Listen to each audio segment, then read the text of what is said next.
ravie d'être avec vous, de partager ce beau moment d'événement. Vraiment, ça me réjouit. Merci. Alors,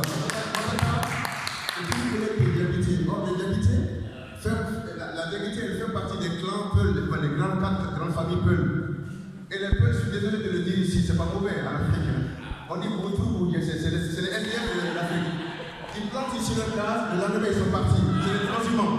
Donc merci de cette belle note que vous nous faites, que tu nous fais. Merci mon cher d'être venu nous soutenir. Évidemment, vous êtes de la région, enfin, de la localité africaine qu'on appelle la Côte d'Ivoire, toute petite par rapport à notre Afrique, on peut bâtir ensemble. C'est méchant la canne, hein? C'est la canne. La canne africaine de la Côte d'Ivoire.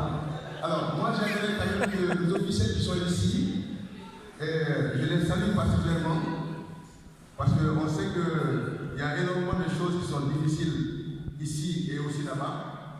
Et que des fois, quand on a des officiels parmi nous, les gens nous disent même « montrez-les-nous, pour qu'on les tabasse ». On dit non, on ne va pas se tabasser, on est des frères et sœurs. Et quand les officiers ont le courage de venir, même à des temps difficiles, de soutenir dans les actions de valorisation que nous faisons, valorisation du séjour dans l'espace où nous sommes, valorisation de l'identité que nous portons partout où nous sommes, je dis chapeau à ces officiels-là d'être venus. Merci de votre accompagnement et de votre soutien. Alors j'ai vu quand même qu'il y a un monsieur qui n'a pas envie d'applaudir, d'enregistrer, de noter, de filmer, de prendre des notes, il a plein de papiers par terre. Je suis sûr qu'il a au moins 2 ou 3 questions. Je ne dis pas qu'il a un livre de questions à poser, mais il a au moins quelques questions. Je voudrais qu'on le présente. Papa Sissoko est un grand philosophe, un grand professeur de médiation interculturelle. Non, ça se dit dans le micro, ma mère. C'est important, comme on dit, on est dans le mandin. On dit Romani et Reda. C'est pour ça d'ailleurs qu'on a la tradition de Djeli pour parler de nous. Moi, je ne suis pas Djeli. Je suis de la descendance de Oumar Ibn Foutiou. Je suis une Tchadienne, donc donc au-delà de ça, je connais mon côté arabo-berbère et mon côté métissage que j'affirme. Mais quand on est dans un espace culturel, on peut partager les paroles. On peut partager aussi le savoir et la connaissance. C'est pour ça que j'aimerais qu'on donne la parole à Pape Sissoko, qui aussi va nous parler très rapidement de ce mandin, de cette culture-là aussi. C'est une contribution que nous avons. Mais avant de donner la parole, j'avais 2 ou 3 questions pour notre historien. C'est la place de la femme dans la société du mandin, le droit d'aînesse, la parole donnée, la parole sacrée, la protection de l'environnement. J'ai fait exprès de soulever ces petits espaces pour que tu puisses nous édifier un tout petit peu. Voilà. Merci, Pape. Merci infiniment. On va donner la parole à Pape Sissoko. Alors, Sissoko, c'est un autre Doubia pour moi-même. Merci, frère, d'être venu. Quand je dis frère, nous sommes tous frères et sœurs. Mais toi, tu es frère plus. Merci, frère plus. Voilà. Merci beaucoup, merci. Je suis très honoré. Je ne suis pas bagarré sur ce truc, effectivement. Je voudrais saluer Mme Tchad, qui m'a souvent invité, mais souvent je suis en mission, je travaille relativement beaucoup, un petit peu beaucoup, et donc je n'ai jamais le temps, mais je la suis avec intérêt. Je ne lui ai pas dit que je venais, mais j'ai voulu faire la surprise parce que je n'aime pas mentir. Je devais être dans le 18e arrondissement. Voilà, je devais être dans le 18e, mais je me suis dit, j'habite à Choisy-le-Roi. Je ne peux pas rater. Je ne peux pas rater l'invitation de Vicky. C'est pas possible. Et on m'en voudrait. Je connais très bien la charte du Mandé, je l'enseigne. Je suis élève du professeur Djibril Samb, qui a remplacé Cheikh Anta Diop à l'Institut fondamental d'Afrique noire. Et c'est lui qui m'a appris que toute vie est une vie. C'est un concept de philosophie éternelle et universelle. Il faudra tout simplement dire qu'il y a eu 3 chartes. La charte, la Déclaration des droits de l'homme de la France, le Katakamangan d'Angleterre et la nôtre, la charte du Mandé. Notre déclaration, notre charte, et merci aux jeunes chercheurs qui a parlé d'accord. Les concepts sont très importants, mais comme vous l'avez si bien dit, on n'est pas dans l'érudition ici, on est dans le partage, dans la simplicité. Et félicitations par ce petit boutin que vous avez fait, cet atelier, vraiment bravo. On le met dans la poche, on le met dans le métro. Et ça, c'est intéressant. Je travaille pour la promotion de la culture, pour le savoir à travers le monde. Donc, quand on a un écrit, on dit souvent, si tu veux tromper un Africain, mets la chose dans le livre. Avec ceux qui me suivent, si tu mets dans le livre, ils vont le trouver parce qu'ils lisent. avec vous. Trois concepts, j'ai beaucoup lu le texte parce qu'en fait, la charte demandée, vous lisez. Les 7, puis les 44, il y a beaucoup de traductions, vous l'avez bien dit. Mais on n'est pas dans l'érudition, on est dans le partage. J'ai fait des conférences sur la charte demandée à Mantes-la-Jolie, etc. Et des gens sont venus vous dire 7, 44, etc. Je dis que si on est à l'université, je vais t'apprendre ce que ça veut dire. Mais ici, on est avec la population, on veut partager. L'idée, c'est quoi? C'est tout simplement les moments de paix. Appeler la paix. Nous sommes capables d'appeler la paix à travers le monde. L'arbre à palabre. Quand c'est chaud, je vais voir mon ami, on discute. On échange. Et quand on échange, même si c'est difficile, si on est intelligent, on arrivera à trouver un compromis. Et c'est ça qui nous manque en Afrique. Et c'est la critique que je fais au niveau international. Que la charte demandée aurait dû nous sauver. Monsieur, vous avez posé une question délicate. Est-ce qu'effectivement, d'autres en sont inspirés? Moi, je dis, est-ce que l'Afrique s'en est inspirée pour régler les comptes? Il y a tellement de foyers de tension en Afrique. Et chaque fois, je dis aux gens, mais relisez la charte demandée. Mais pourquoi on se bat alors que vous dites frère, etc., vous jouez avec ça? Mais ce que vous dites est puissant. Et il suffit qu'on se rappelle chez Mandela, qui dit effectivement que le premier homme, il est né noir. Et donc nous sommes frères, c'est ma sœur, qu'elle soit blanche ou pas. C'est la mobilité sociale qui a fait qu'elle est devenue blanche. Mais les origines sont africaines. Et donc c'est ma sœur qu'elle porte. Et c'est ce que nous enseignons à nos enfants pour qu'ils soient fiers de qui ils sont. À travers la charte demandée, vous enseignez notre patrimoine culturel. C'est difficile. Nous, on va le apprendre par A plus B. Ça, il y a sur YouTube, Bakary Gueye, vous allez voir, je vais faire des petits posts pour accompagner le texte, pour le vulgariser. L'Afrique doit parler à l'Afrique, c'est ma dernière conférence, le jour de la journée mondiale des cultures africaines. Le 23, c'était à l'UNESCO, le 24, c'est moi qui l'ai animé dans le 12e arrondissement.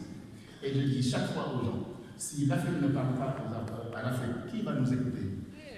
Si nous nous battons, qui va nous écouter? Si on n'est pas unis, qui va nous écouter? Alors que l'Afrique n'est pas pauvre, elle est appauvrie. Le Zaïre est un accident géographique. Le Mali est un accident géographique, tellement il y a des richesses culturelles, etc. à travers le Mali. Le Soudan traditionnel, si vous voulez. Donc je suis très content, je suis très bavard, je suis très content d'être là.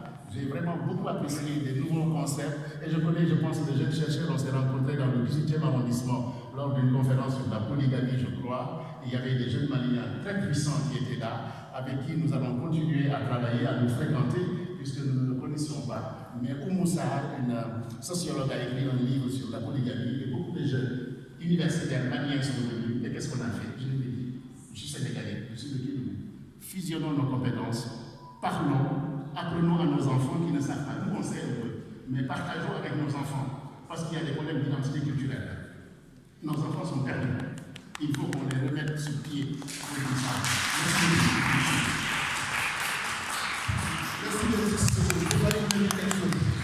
Alors, Monsieur Sissoko, en parlant, il a parlé de tout le monde, il a parlé de sa soeur, il a parlé de lui, ma soeur. Voilà, il a dit ma soeur, moi j'ai vu sa soeur, elle a vu sa soeur ici. Et c'est vrai que Stéphanie, c'est vraiment notre soeur extra-soeur. Stéphanie, c'était à l'époque Radio Africa Numéro 1. C'était très compliqué. Stéphanie Hartmann. C'était très compliqué. Il y a des journalistes qui ont perdu leur place parce qu'ils nous ont laissé le microphone. Ils nous appelaient avec notre frère Francis Laloco qui n'est pas là aujourd'hui. On est obligé de dire cette chose. Mais on va dire. Et les papas disent, nommez le feu ne brûle pas les lèvres. Nous nous répondons, même si ça brûlait les lèvres, on va quand même le dire pour qu'on sache de quoi nous parlons. Stéphanie a été brave, elle a été extraordinaire, elle est présente, elle a été tout le temps présente. Stéphanie, même pour dire au revoir à tout le monde, dire au moins bonjour avant. Merci.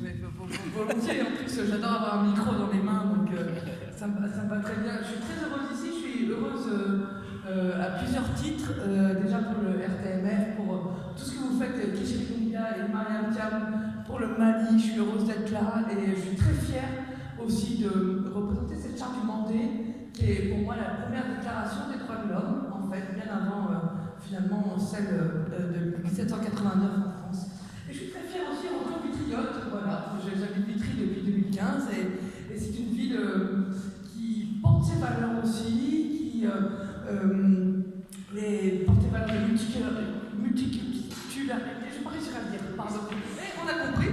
Voilà, et donc je préfère merci Kéchéri Doumbia, et merci Mariam Diab, et je vous en prie. Merci Stéphanie. Avant que je remette le microphone à M. Daffé, alors, il y a aussi un frère ici qui n'arrête pas de filmer, qui n'a pas fait de filmer, qui ne sait pas que filmer, qui est un artiste discret, caché. Alors, je lui présente 2 fois des excuses pour avoir été en faute par rapport à lui 2 fois. Une première fois, on a été le voir pour dire, mes chers, tiens, nous voulons faire un exposé à la ville de Bourg, un sculpteur, il a des sculptures monstrueuses comme ça, immenses. Tout à fait. Il les a transportées par ses propres moyens sur ses épaules. Inspiré. Il les a amenés, nous on ne les a même pas déballés. Merci beaucoup, Jean-Marc. Première fois, il y a 4 mois et quelques, on a fait le secrétaire du SMF à Bondy, on l'appelle la veille ou l'avant-veille. Bon, tiens frère, on fait le truc là, il dit la même chose que j'ai bien. Il vient, tout le monde était occupé à faire des choses, il a déballé tout ce truc, il les a installés. On n'a même pas regardé, mais sur toutes les photos, on voit la belle statue, belle lèvre rouge. Sur toutes les photos. Donc mon frère tient la corde. Attends, bienvenue ce soir avec des excuses. Et il revient du Sénégal. C'est de belles rencontres. En tout cas, merci pour cette rencontre. Merci pour tous les messages qui est diffusé par vous tous.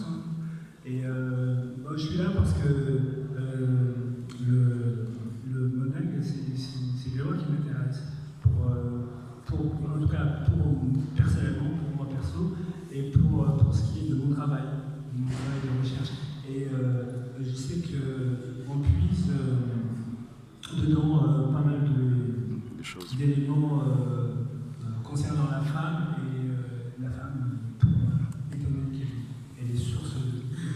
Donc je suis là pour en apprendre plus sur cette. Comment on dit la loi. La charte du monde. Je rappelle qu'il est antillais. Voilà. Ça fait, Merci Jean-Marc, merci beaucoup. Merci. Charte du Mandé, à Vitry-sur-Seine aujourd'hui, le 3 février 2024. Merci beaucoup.